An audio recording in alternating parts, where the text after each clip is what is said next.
Hello everyone and welcome back to another video from Finance and Crypto Guide.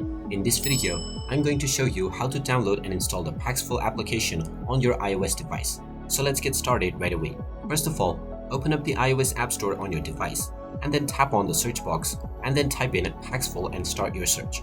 Once you find the Paxful app, tap on it and you will see the Get or Install button. Tap on this button and it will begin the download and installation of the Paxful application on your device. Just wait for a while until the installation is completed, and once you see the open button, you can tap on it to open up the application. And once you open up the app, you can proceed with logging in to your existing account or signing up to create a new one in order to start using the Paxful on your iOS device right away.